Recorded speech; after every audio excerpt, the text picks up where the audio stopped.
ಮತ್ತೊಂದು ವಿವಾದಕ್ಕೆ ಕಾರಣವಾಯ್ತಾ ಸರ್ಕಾರದ ನಿರ್ಧಾರ. ಹಿಂದೂ ಧಾರ್ಮಿಕ ದತ್ತಿ ಕಾನೂನು ತಿದ್ದುಪಡಿ ವಿವಾದಕ್ಕೀಡಾಯ್ತಾ? ನೋಡಿ, ಇದು ಧಾರ್ಮಿಕ ದತ್ತಿ ಕಾಯ್ದೆ ಅಥವಾ ಕಾನೂನು, ಇದರ ತಿದ್ದುಪಡಿ ಏನಿದೆ ಇದು ವಿವಾದಕ್ಕೆ ಕಾರಣ ಆಗಬಹುದು, ಸಾಧ್ಯತೆಗಳಿದ್ದಾವೆ.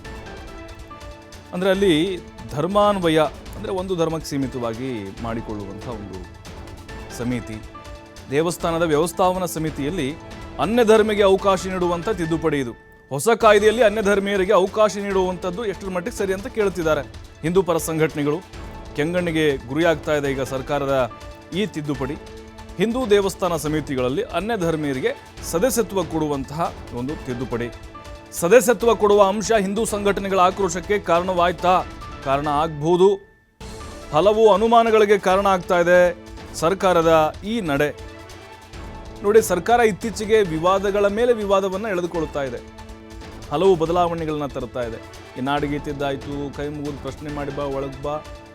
ಅದರ ಜೊತೆಗೆ ಅಲ್ಲಿ ಹಾಸ್ಟೆಲ್ಗಳಲ್ಲಿ ಧಾರ್ಮಿಕ ಕಾರ್ಯಕ್ರಮಗಳು, ಪೂಜಾ ಕಾರ್ಯಕ್ರಮಗಳು ಒಂದೊಂದೇ ಕಾಯ್ದೆಯನ್ನು ತರೋ ಮೂಲಕ ಸಾರ್ವಜನಿಕರ ಕೆಂಗಣ್ಣಿಗೆ, ವಿಪಕ್ಷಗಳ ಟೀಕೆಗೆ ಗುರಿಯಾಗ್ತಾ ಇದೆ. ಈಗ ಹಿಂದೂ ಸಂಘಟನೆಗಳ ಒಂದು ಕೆಂಗಣ್ಣಿಗೆ ಸರ್ಕಾರ ಗುರಿಯಾಗ್ತಾ ಇದೆ. ಧಾರ್ಮಿಕ ದತ್ತಿ ಇಲಾಖೆ ವ್ಯವಸ್ಥಾಪನಾ ಸಮಿತಿಯ ರಚನೆ ಅಂತ ಹೇಳಿದೆ ನೋಡಿ. ಅದರಲ್ಲಿದೆ ಒಂದು ಅಥವಾ ಹೆಚ್ಚು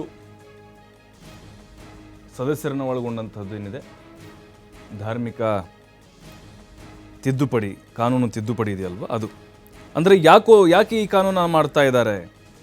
ಮಠ ಮಂದಿರಗಳನ್ನು ನಿಯಂತ್ರಣಕ್ಕೆ ತರಲಿಕ್ಕೆ ಈ ರೀತಿಯಾದಂಥ ತಿದ್ದುಪಡಿಯನ್ನು ತರೋಕೆ ಮುಂದಾಯಿತು ಸರ್ಕಾರ ಅನ್ನೋದು. ಮತ್ತಷ್ಟು ಮಾಹಿತಿ ಶಿವಕುಮಾರ್ ನೀಡ್ತಾರೆ. ಶಿವಕುಮಾರ್, ಈಗ ಸಹಜವಾಗಿ ವಿವಾದಕ್ಕೀಡಾಗ್ತಾ ಇದೆ ಅಂತ ಅನಿಸ್ತಾ ಇದೆ ಈ ಧಾರ್ಮಿಕ ದತ್ತಿ ಕಾನೂನು ತಿದ್ದುಪಡಿ. ಅಂದರೆ ತಮ್ಮ ನಿಯಂತ್ರಣಕ್ಕೆ ಇರಲಿ ಅನ್ನುವಂಥ ನಿಟ್ಟಿನಲ್ಲಿ ಈ ರೀತಿ ಬದಲಾವಣೆಗೆ ಸರ್ಕಾರ ಮುಂದಾಯಿತಾ, ಅಥವಾ ಈಗ ಆಗುವಂಥ ಕೆಲವೊಂದಿಷ್ಟು ಲೋಪದೋಷಗಳನ್ನು ಸರಿಪಡಿಸಲಿಕ್ಕೆ ಈ ರೀತಿ ಮುಂದಾಗಿದೆ ಅನ್ನೋದು? ಪ್ರಭು, ಹಿಂದೂ ಧಾರ್ಮಿಕ ದತ್ತಿ ವಿಧೇಯಕ 2024 ಈಗ ಸರ್ಕಾರ ತಂದಿರುವಂತ ಒಂದು ವಿಧೇಯಕ ಕಾಯ್ದೆ ಈಗ ಸಾಕಷ್ಟು ಹಿಂದೂ ಸಂಘಟನೆಗಳ ಕೆಂಗಣ್ಣಿಗೆ ಗುರಿ ಆಗ್ತಾ ಇದೆ. ಈಗಾಗಲೇ ರಾಜ್ಯ ಪತ್ರವನ್ನ ಹೊರಡಿಸಲಾಗಿದೆ. ಕಾನೂನು ತಂದ ಮೇಲೆ ರಾಜ್ಯ ಪತ್ರದಲ್ಲಿ ಅದನ್ನ ಪ್ರಕಟಣೆ ಮಾಡಲಾಗತ್ತೆ. ರಾಜ್ಯ ಪತ್ರದಲ್ಲಿ ಬಂದ ನಂತರ ಅದು ಕಾನೂನಾಗಿ ಮಾರ್ಪಡುತ್ತೆ. ಈಗ ಬಂದಿರುವಂತ ವಿವಾದ ಹಿಂದೂ ದೇವಸ್ಥಾನಗಳ ವ್ಯವಸ್ಥಾಪನಾ ಸಮಿತಿಗಳು ಏನಿರುತ್ತೆ, ಆ ಸಮಿತಿಗಳಲ್ಲಿ ಅನ್ಯ ಧರ್ಮೀಯರನ್ನು ಕೂಡ ಸದಸ್ಯರನ್ನಾಗಿ ನೇಮಕ ಮಾಡ್ಕೊಳ್ಬೇಕು ಅನ್ನುವಂಥದ್ದು. ಅಂದ್ರೆ ಹಿಂದೂ ದೇಗುಲಗಳಿಗೆ ಅನ್ಯ ಧರ್ಮೀಯರನ್ನ ಯಾವ ಕಾರಣಕ್ಕೆ ನೇಮಕ ಮಾಡ್ಕೊಳ್ಬೇಕು ಅನ್ನುವಂತಹ ಪ್ರಶ್ನೆ ಈಗ ಹಿಂದೂ ಸಂಘಟನೆಗಳ ಮುಖಂಡರು ಕೇಳ್ತಾ ಇದ್ದಾರೆ. ಅಂದ್ರೆ ದೇವಸ್ಥಾನಗಳು, ಮಠ ಮಂದಿರಗಳು ಎಲ್ಲದಕ್ಕೂ ಕೂಡ ಆಡಳಿತ ಮಂಡಳಿಗಳೇ ಇರುತ್ತೆ. ಆದ್ರೆ ಅದರಲ್ಲಿ ಹಿಂದೂಗಳೇ ಸದಸ್ಯರಾಗಿರ್ತಾರೆ, ಅದರ ಒಂದು ಟ್ರಸ್ಟ್ ನ ಅಧ್ಯಕ್ಷರುಗಳು ಕೂಡ ಇರ್ತಾರೆ. ಆದ್ರೆ ಇಲ್ಲಿ ದೇವಸ್ಥಾನಗಳಿಗೆ ಅನ್ಯ ಧರ್ಮೀಯರನ್ನ, ಈಗ ಬೇರೊಂದು ಧರ್ಮವನ್ನ, ಕ್ರಿಶ್ಚಿಯನ್ಸ್ ಇರ್ಬೋದು ಅಥವಾ ಮುಸ್ಲಿಂ ಇರ್ಬೋದು, ಬೌದ್ಧ, ಸಿಖ್, ಜೈನು, ಈ ಧರ್ಮೀಯರನ್ನ ಆ ದೇಗುಲಗಳಿಗೆ ಸದಸ್ಯರನ್ನಾಗಿ ಆ ಸಮಿತಿಗಳಿಗೆ ನೇಮಕ ಮಾಡಿದ್ರೆ ಯಾವ ಕಾರಣಕ್ಕಾಗಿ ನೀವು ಮಾಡ್ತಾ ಇದ್ದೀರಿ? ಇಲ್ಲಿ ಹಿಂದೂ ಧರ್ಮದ ಭಾವನೆಗಳಿಗೆ ಧಕ್ಕೆಯನ್ನ ತರೋದಕ್ಕೆ ಈ ಒಂದು ಕಾನೂನನ್ನ ನೀವು ತಂದಿದ್ದೀರಾ ಹೇಗೆ ಅನ್ನುವಂತ ಪ್ರಶ್ನೆಯನ್ನ ಹಿಂದೂ ಮುಖಂಡರುಗಳು ಕೇಳ್ತಾ ಇದ್ದಾರೆ.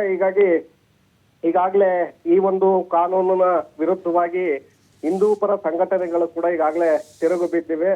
ಅದರಲ್ಲಿ ಮೋಹನ್ ಗೌಡ ಅವರು ಕೂಡ ಒಂದು ಪತ್ರವನ್ನ ಬರೆದಿದ್ದಾರೆ. ಈಗ ಮೊದಲು ಈ ವಿಧೇಯಕವನ್ನ ನೀವು ವಾಪಸ್ ತೆಗೆದುಕೊಳ್ಬೇಕು, ಇಲ್ಲದೆ ಹೋದ್ರೆ ನಾವು ಉಗ್ರ ಹೋರಾಟವನ್ನ ಮಾಡ್ಬೇಕಾಗತ್ತೆ ಅಂತೇಳಿ ಈಗಾಗಲೇ ಸರ್ಕಾರಕ್ಕೆ ಪತ್ರವನ್ನು ಕೂಡ ಬರೆದಿದ್ದಾರೆ. ಇದು ಮತ್ತಷ್ಟು ವಿವಾದಕ್ಕೀಡಾಗುವಂತ ಸಾಧ್ಯತೆಗಳಿದೆ ಪ್ರಭು. ಯಾಕೆಂದ್ರೆ ಅವ್ರು ಕೇಳ್ತಾ ಇರುವಂತದ್ದು, ಈಗ ಮಸೀದಿಗಳಿದೆ, ಚರ್ಚ್ಗಳಿದೆ, ಅಲ್ಲಿ ನೀವು ಯಾವ ಹಿಂದೂಗಳನ್ನ ಸದಸ್ಯರನ್ನಾಗಿ ಅಲ್ಲಿ ಆಡಳಿತ ಮಂಡಳಿಗೆ ನೇಮಕ ಮಾಡ್ತಾ ಇದ್ದೀರಾ?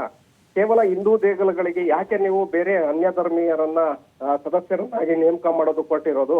ನೀವು ಅಲ್ಲೂ ಮಾಡಿ, ಆಗ ನಾವು ಅದನ್ನ ಒಪ್ಕೊಳ್ತೀವಿ.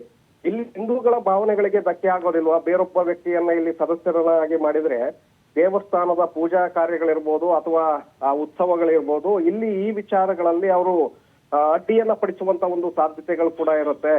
ಹಾಗಾಗಿ ಇದನ್ನ ವಾಪಸ್ ಪಡ್ಕೊಳ್ಳಿ ಅನ್ನುವಂಥದ್ದು ಹಿಂದೂ ಸಂಘಟನೆಗಳ ಒತ್ತಾಯ. ಇದಕ್ಕೆ ಸರ್ಕಾರ ಯಾವ ರೀತಿಯಾಗಿ ರೆಸ್ಪಾನ್ಸ್ ಮಾಡುತ್ತೆ ನೋಡ್ಬೇಕಾಗತ್ತೆ. ಯಾಕಂದ್ರೆ ಈಗ ಅದು ವಿವಾದ ಶುರುವಾಗಿದೆ. ಈಗಾಗಲೇ ಶಾಲಾ ಕಾಲೇಜುಗಳ ವಿಚಾರದಲ್ಲಿ, ನಾಡಗೀತೆ ವಿಚಾರದಲ್ಲಿ ಸರ್ಕಾರ ಸಾರ್ವಜನಿಕರ ಕೆಂಗಣ್ಣಿಗೆ ಗುರಿಯಾಗಿದ್ದನ್ನು ನೋಡಿದ್ದೇವೆ. ವಸತಿ ನಿಲಯಗಳಲ್ಲಿ ಕುವೆಂಪು ಅವರ ಸಾಲಗಳನ್ನ ತೆಗೆದುಹಾಕಿದ್ದಾರೆ ಅನ್ನುವಂತ ವಿವಾದ ಕೂಡ ಈಗಾಗಲೇ ಸರ್ಕಾರಕ್ಕೆ ಎದುರಾಗಿತ್ತು. ಈಗ ಸರ್ಕಾರ 2 ಕಾಯ್ದೆಗಳ ವಿಚಾರಗಳನ್ನ Okay. ಆದೇಶಗಳನ್ನ ವಾಪಸ್ ಪಡ್ಕೊಂಡಿದೆ. ಈಗ ಈ ವಿಚಾರದಲ್ಲಿ ಸರ್ಕಾರ ವಾಪಸ್ ಪಡ್ಕೊಳುತ್ತಾ ಅಥವಾ ಅದಕ್ಕೆ ಅಂಟ್ಕೊಳುತ್ತಾ ಅನ್ನುವಂಥದ್ದನ್ನ ನೋಡ್ಬೇಕಾಗತ್ತೆ. ಆದ್ರೆ ಈಗ ಹಿಂದೂ ಪರ ಸಂಘಟನೆಗಳ ಕೆಂಗಣ್ಣಿಗಂತೂ ಗುರಿಯಾಗಿರುವಂತದ್ದು ಸತ್ಯ ಪ್ರಭು. ಥ್ಯಾಂಕ್ ಯು ಶಿವಕುಮಾರ್ ಮಾಹಿತಿಗಾಗಿ.